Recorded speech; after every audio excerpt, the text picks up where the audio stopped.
I had lived a chaotic lifestyle after leaving school. Normal people go to college. I partied hard and got myself into a lot of trouble. I was actually on a probation order, and I was doing women's group in the probation office, and I got to the end of my order and I was called back one day. I was asked to stay back, so I did, and I was told, "I've got something in the pipeline for you." So I just went along with it.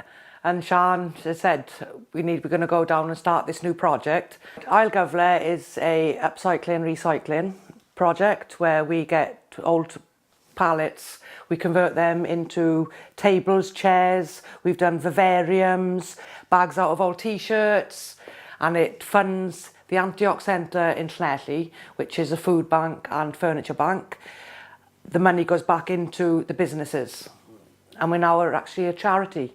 Registered charity. She's mellowed, she's calmed down, she's taken on board everything that she's been taught in the different groups. She took part in OCN qualifications in substance misuse, and then she went on to do the peer mentoring OCN.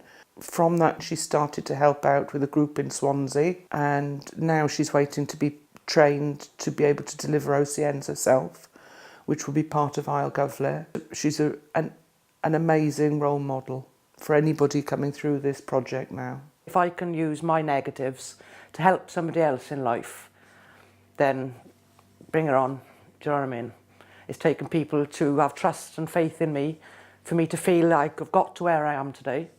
And without that, I don't even know where I'd be. Schooling for a lot of the people that I work with through probation hasn't always been the best environment or the best experience for them. It might be the situation that they've always been told that they're never going to achieve anything. And so that first certificate that somebody gets, or being told that they can do something and they can achieve something, and that they're a valid, even just being a valid group member is just so important, and that their opinions and their ideas are worth something, will give people that boost to think, actually, do you know, maybe I can go on and do something else. I just enjoy it. Do you know what I mean? It's anger management. It's problem solving. It's so many different things that I've learnt. Patience. And plus, while I'm doing this, my son is seeing a better side of his mother. He had years of seeing a dysfunctional person. I sorted myself out, and now he can see that people can change. And I was telling myself, I can't, I won't, but no, I can do it, and I am. One life you get, you need to make the most of it.